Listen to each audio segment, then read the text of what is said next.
Bonsoir à tous et bienvenue dans cette édition. Le président de la République, chef de l'État Issoufou Mahamadou, a, comme vous le savez, représenté notre pays au 3e Forum Inde-Afrique qui s'est tenu du 26 au 29 octobre 2015 à New Delhi, en Inde. Je vous propose de suivre le film complet de la participation du Niger à ce sommet avec nos envoyés spéciaux Moustapha Tinaou et Lamine Issouf.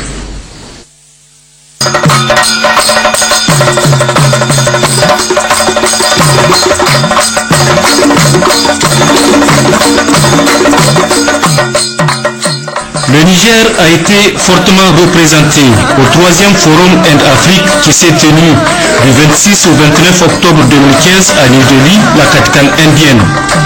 La délégation nigérienne composée de plusieurs membres du gouvernement était conduite par le président de la République, chef de l'État Mahamadou Issoufou, qui a été accueilli d'abord à l'aéroport international Indira Gandhi par le ministre indien des Industries lourdes et des entreprises publiques, Sideshwara, puis à son hôtel par des représentants de la diaspora, des opérateurs économiques nigériens venus prendre part au sommet et le personnel de l'ambassade du Niger.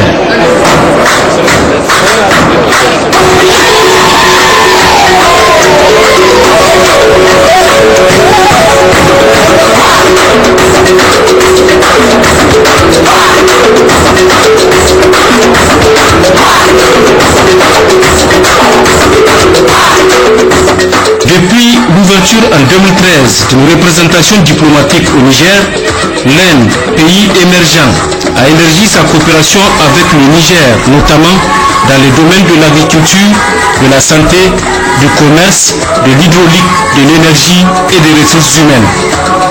Pour discuter non seulement des enjeux de ce sommet, mais aussi examiner les moyens de renforcer davantage la coopération qui unit les deux pays et lui donner de nouvelles orientations, le président de la République, Mahamadou Issoufou, a été reçu par le Premier ministre indien Narendra Modi.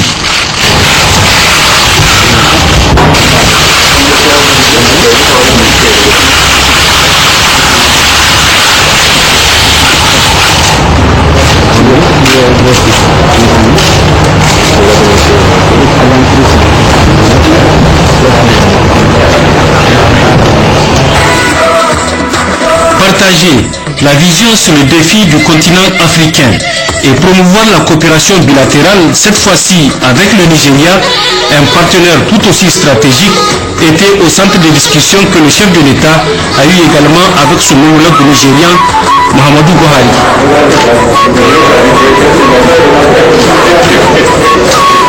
Avec le président égyptien Abdel Fattah el-Sisi, Mahamadou Issoufou a évoqué la question de l'élargissement de la coopération bilatérale. Jeudi 29 octobre 2015, près de 40 chefs d'État et de gouvernement africains convergent vers Indira Gandhi Complex Stadium où s'ouvrent les travaux du Forum Inde-Afrique sous le thème « Partenaires de progrès vers la réalisation d'un agenda de développement dynamique et transformatif ». Musique, chorégraphie, spectacles artistiques et photos de famille des chefs d'État africains autour du Premier ministre indien ont marqué la cérémonie d'ouverture.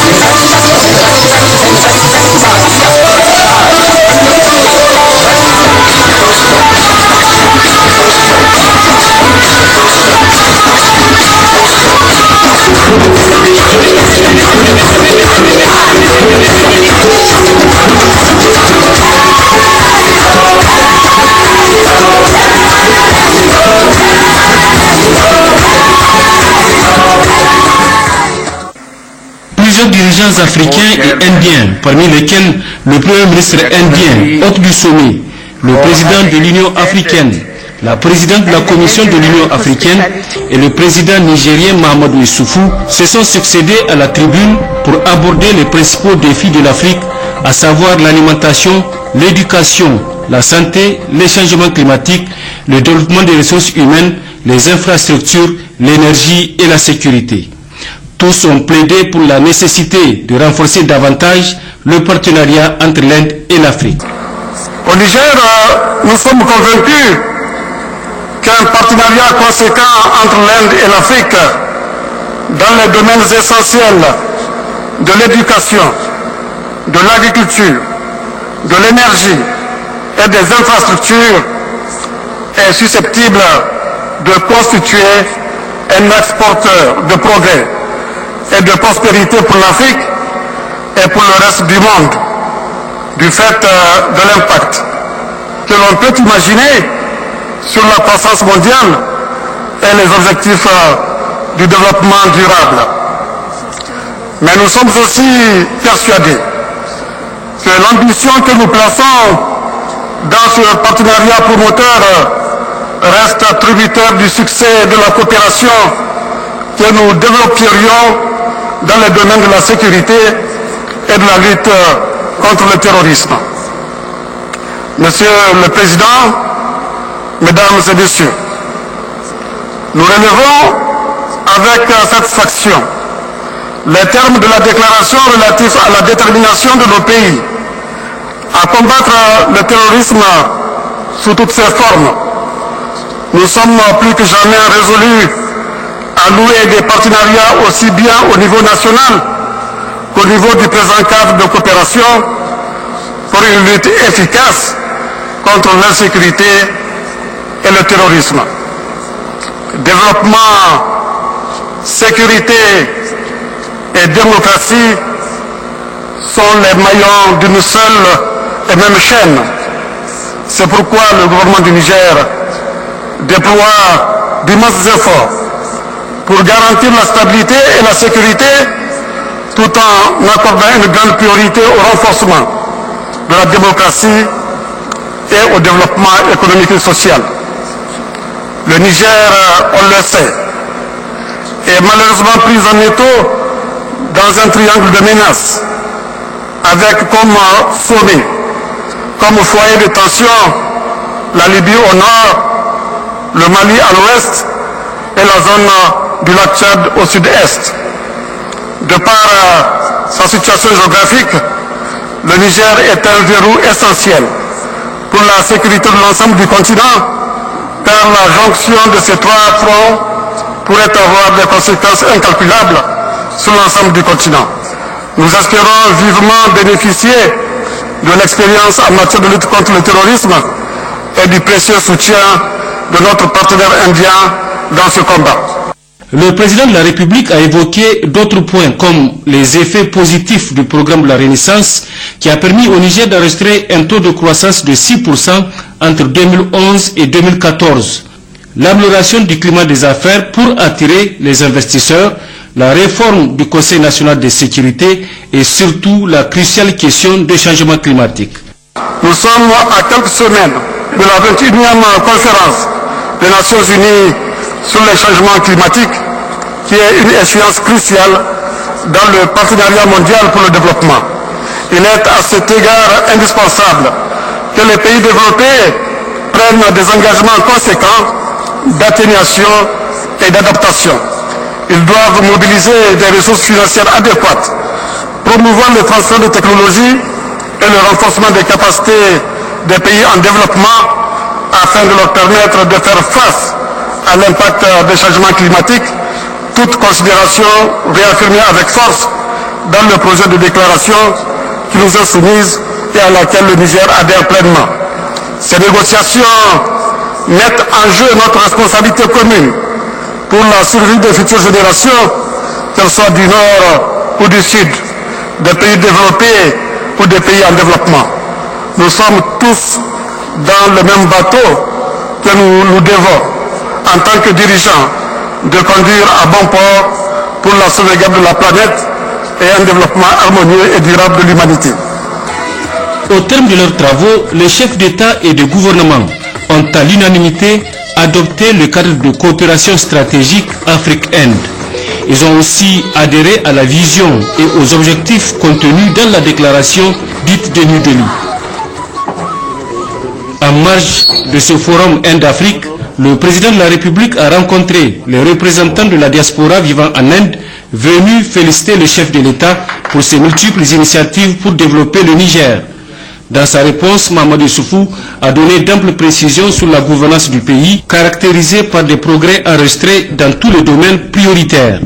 Évoquant la question des élections générales prévues en 2016, le président de la République dit mettre un point d'honneur pour que les élections soient libres et transparentes. Il a enfin prodigué les conseils d'usage appelant la diaspora à respecter les lois et règlements en vigueur du pays d'accueil et faire en sorte que la réputation du Niger soit sauve.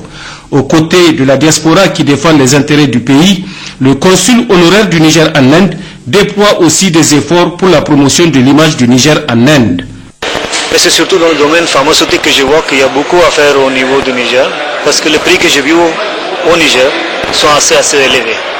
Et je trouve que si on trouve des bonnes investisseurs qui mettent des usines en place sur place, ça va baisser quand même le coût de médicaments par au moins 30-35% presque, qui est quand même assez bien pour la population.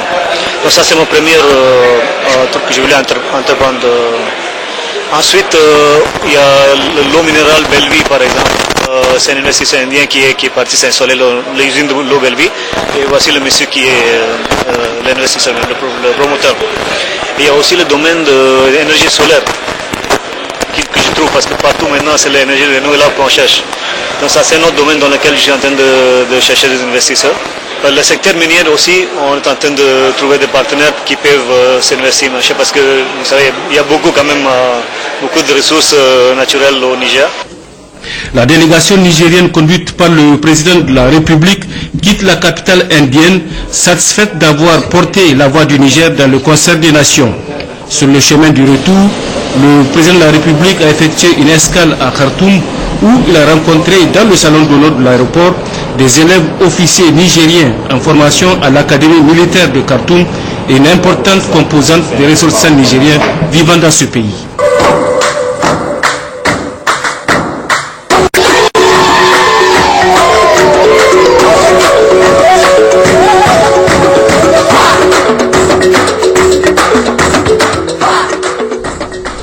Voilà donc pour ce qui est du déplacement du chef de l'État en Inde. Sur place à Niamey, poursuite des travaux de la session budgétaire à l'Assemblée nationale ce samedi 31 octobre 2015.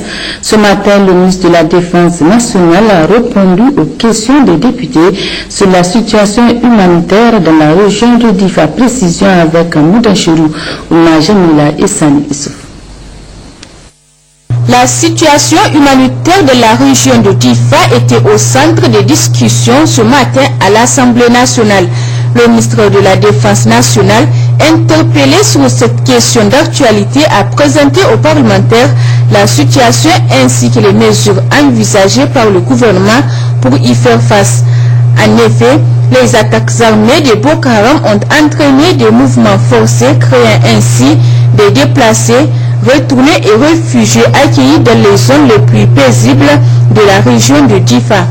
Difa, selon la direction régionale de l'état civil et des réfugiés de la région, compte à la date du 5 août 2015 135 sites d'accueil, 138 321 déplacés du Nigeria, dont 94 152 réfugiés et 44 169 retournés.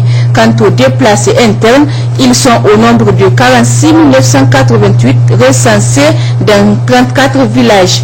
Ces personnes vivent dans un contexte de vulnérabilité né du déficit céréalier et fourrager enregistré lors de la campagne agricole 2014 et de la situation socio-économique en régression. En réponse à cette situation, le ministère de la Défense nationale a indiqué que le gouvernement et ses partenaires ont planifié des actions d'assistance humanitaire. Le plan de réponse humanitaire 2016 est en train d'être finalisé par le gouvernement et ses partenaires humanitaires pour la région de Difa. Ce plan vise à prendre en charge environ 460 000 déplacés internes, population haute, affectés, réfugiés et retournés du Nigeria.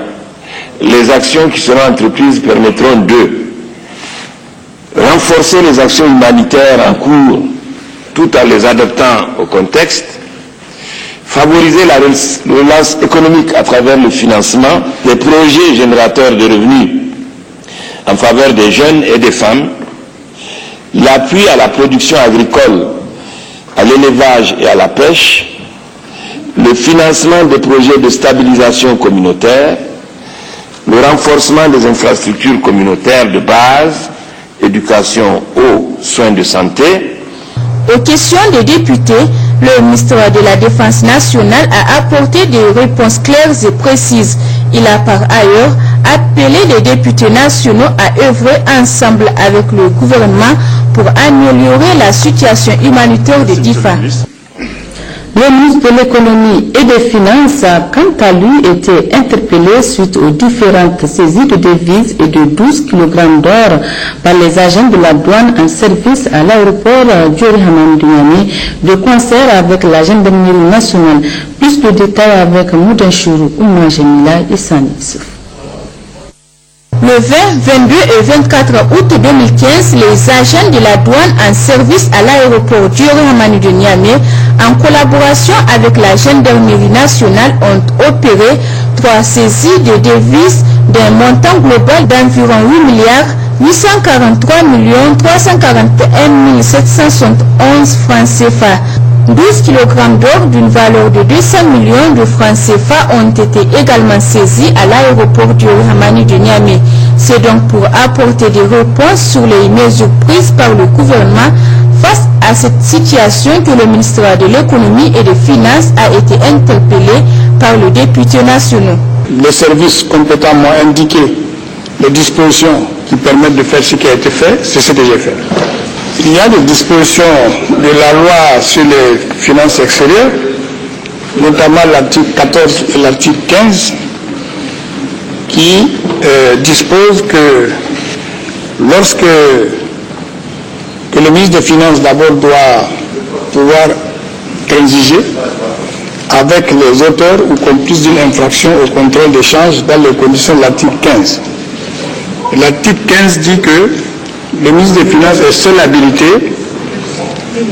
à faire cette transaction et les textes de la douane disent qu'on peut soit fixer une amende transactionnelle, soit délivrer un passeport.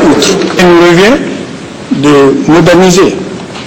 Et je peux vous dire, vous allez sans doute le constater dans les discussions de la loi de finances 2016, puisque le collectif 2015 est terminé, les dispositions que je suis en train de prendre avec les services techniques, la douane, les impôts, le trésor, pour moderniser tous ces services avec une forte informatisation, une connexion de l'ensemble des structures, ce qui va éloigner les agents de l'État, des clients, je veux dire des opérateurs économiques le plus souvent.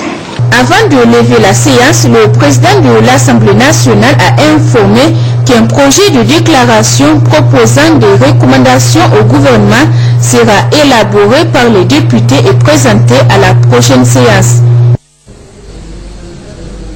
Une délégation du district 403 à 1 du Lions Club qui regroupe 9 pays dont le Niger s'est rendu sur le site du SAFEM. Objectif, faire découvrir les produits exposés du salon aux jeunes lions. Le reportage de Gunga Gibrima et Zikir Ali.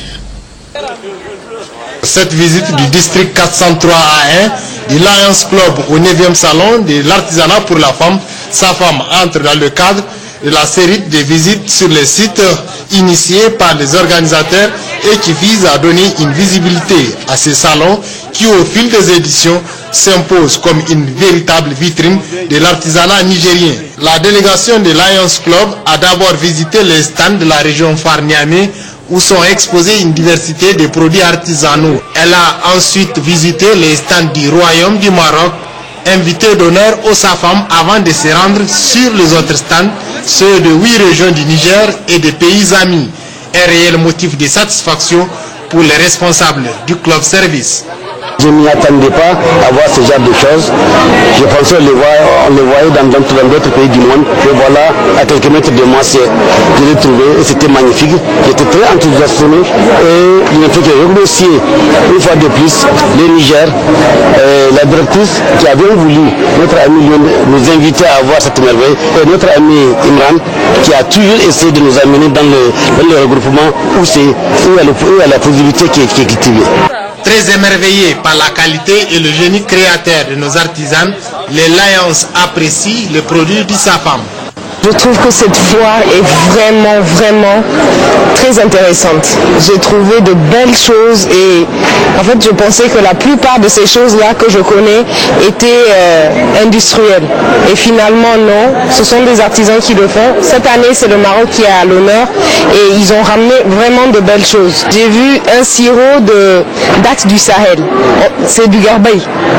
Ils en ont transformé et c'est du sirop. Vous pouvez l'utiliser et puis le boire, le présenter à vos invités. C'est vraiment bien. Je pense que c'est une très bonne chose.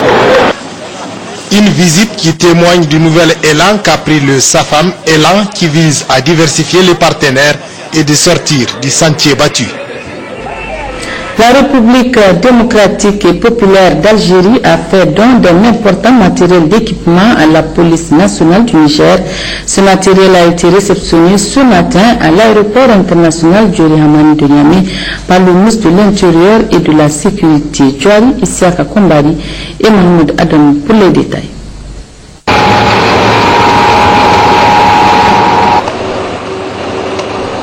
Ce matériel est destiné à l'équipement de l'école de police et d'autres structures de la police.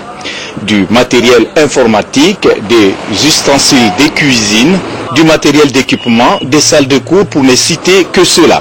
Cette aide intervient dans le prolongement de la visite qu'a effectuée à Niamey en juillet dernier, M. Nourdin Boukoui, ministre de l'Intérieur, qui avait co-présidé avec M. le ministre les travaux du comité bilatéral frontalier. Alors pour l'essentiel, cette aide est constituée de matériel pédagogique et scientifique, de matériel logistique et de soutien à l'intendance. L'objectif étant d'aider à créer les meilleures conditions possibles au sein d'établissements qui relèvent du ministère de l'Intérieur pour un meilleur renforcement des capacités. Sachant que tout ce qui renforce le Niger renforce l'Algérie, et tout ce qui affaiblit le Niger affaiblit l'Algérie et réciproquement. Je voudrais remercier M. le ministre pour avoir pris de son temps que je sais chargé et serré pour honorer de sa présence cette cérémonie symbolique de la coopération vertueuse, de la coopération saine et loyale qui existe entre nos deux pays. Ce geste de la République démocratique et populaire d'Algérie a été salué par le ministre en charge de la sécurité nationale du Niger. Cette marque de solidarité n'est pas la première, elle est constante. L'Algérie a toujours été à nos côtés à chaque fois que nous avons eu besoin d'elle. Elle a toujours été présente. Nous avons eu, pendant des situations humanitaires difficiles, l'Algérie a été la première à être présente. À nos forces de défense et de sécurité, à la protection civile, nous avons eu toujours la solidarité et l'appui de l'Algérie, notamment en formation, en matériel, au niveau des forces armées, aussi dans tous les domaines de la vie de notre pays. L'Algérie a été à nos côtés et nous tenons à la remercier. Et ce qui nous réunit aujourd'hui, c'est une aide spéciale qui fait suite à la visite du ministre de l'Intérieur d'Algérie à l'occasion du comité bilatéral frontalier, notamment sa visite à l'école de police. Spontanément, il a promis de faire un geste dès qu'il sera rentré. Et ce geste est là. Ce n'était pas dans le cadre des circuits de coopération normale, des échanges normaux. Là, c'est vraiment une action spontanée du ministre algérien que je remercie. Je tiens ici, monsieur l'ambassadeur, à ce que vous nous transmettiez notre reconnaissance, puisque ce don est en réalité marqué d'une chaleur particulière et nous en avons été très touchés. Donc c'est pour essentiellement notre école de police, du matériel logistique, du matériel didactique, et il a visité toutes les salles. Il a noté ce qui l'a beaucoup intéressé, il a apprécié et il a pensé qu'il fallait combler les insuffisances telles qu'il les a notées lui-même de notre école.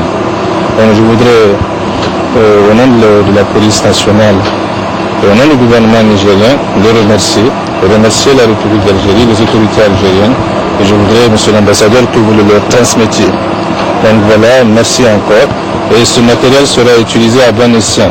Et je suis convaincu que l'encadrement de l'école, l'encadrement de la police, les élèves apprécieront et se souviendront de l'Algérie. Une prise de contact avec ce matériel a permis aux ministres et aux responsables de différentes structures et services de la police nationale d'apprécier la portée du geste. Inhumation ce samedi 31 octobre 2015 du chef de canton de Douchi, Amadou Gao, décédé hier vendredi des suites d'une longue maladie après 34 ans de règne. Les obsèques se sont déroulées en présence du ministre d'État, Bazoum Mohamed, représentant le président de la République, chef de l'État et de plusieurs autres personnalités. Récit Ousmane Abdou et Mor Abdou. Monsieur Amadou Gao, chef de canton de l'Arewa, depuis le 31 mai 1981, s'est éteint ce vendredi 30 octobre 2015 à Douchi, des suites d'une maladie après 34 ans de règne. La levée du corps a eu lieu au palais de l'Arewa en présence du ministre d'État Bazoum Mohamed, représentant le président de la République, du ministre du pétrole Foumokoy Gado, du médiateur national Chefo Amadou, d'une délégation de l'Assemblée nationale, des conseillers à la présidence et à la primature, du secrétaire général de la région de Dosso, du président du conseil régional de Dosso, du préfet de Douti, du sultan Jarmoukoy Medenda Seydou, de plusieurs chefs traditionnels du Niger, de plusieurs personnalités et la population de l'Arewa. La dépouille a ensuite été transportée à Matankari où, suivie des griots de la cour, elle a été présentée à la famille du chef, aussi pour des besoins d'un rituel comme le veut la tradition, avant d'être inhumé à côté des anciens chefs de l'Arewa, Kadambiri, Gao, Arzika et Soumana Gao. Les délégations se sont ensuite rendues à Douchi pour la présentation des condoléances.